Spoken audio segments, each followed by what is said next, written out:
যারা বেনামাজি তারা এই যে ফজিলতগুলো রয়েছে এগুলো চিন্তা করে হলেও তওবা করে আল্লাহর দিকে ফিরে আসা উচিত। সুন্নতের যদি আপনার এত গুরুত্ব হয়, ফজরের 2 রাকাত সুন্নতের যদি এত গুরুত্ব হয়, ফরজ সালাতের কি গুরুত্ব রয়েছে?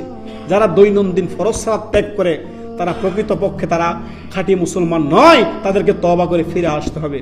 এই জন্য ওমর রাদিয়াল্লাহু তাআলা বলতেন, লা হাজ্জু ফিল ইসলাম লিমান তারাকা সালাত। তার ইসলামের দলিল তার বাতিল হয়ে গেছে যে ব্যক্তি তার দৈনন্দিন 5 ওয়াক্ত ফরজ সালাত ত্যাগ করেছে। আল্লাহু আকবার। এখানে উম্মুল মুমিনিন আয়েশা রাদিয়াল্লাহু তাআলা আনহা তিনি বলেন, ফজরের 2 রাকাত রাকাতাল ফজরে, ফজরের 2 রাকাত সালাত খায়রু মিনাদ দুনিয়া ওয়া মা ফিহা। খায়রু, দুনিয়াতে কত কিছু আছে চিন্তা করেন।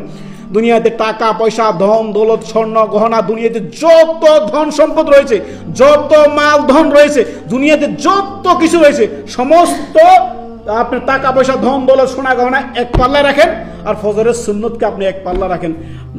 উম্মুল মুমিনিন বলতেছেন, রাকাতাল ফজরে খায়রু মিনাদ দুনিয়া ওয়া মা ফিহা। দুনিয়াতে যা কিছু আছে তার থেকে উৎকৃষ্ট হচ্ছে 2 রাকাত সুন্নত।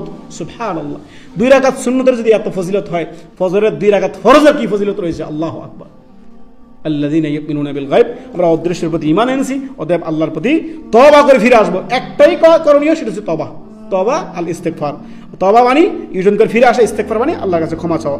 আর রবি একটা ইসলামিক প্ল্যাটফর্ম, সত্যের দিকে চিরশান্তির পথে থাকিতে চায় সবার শীর্ষে।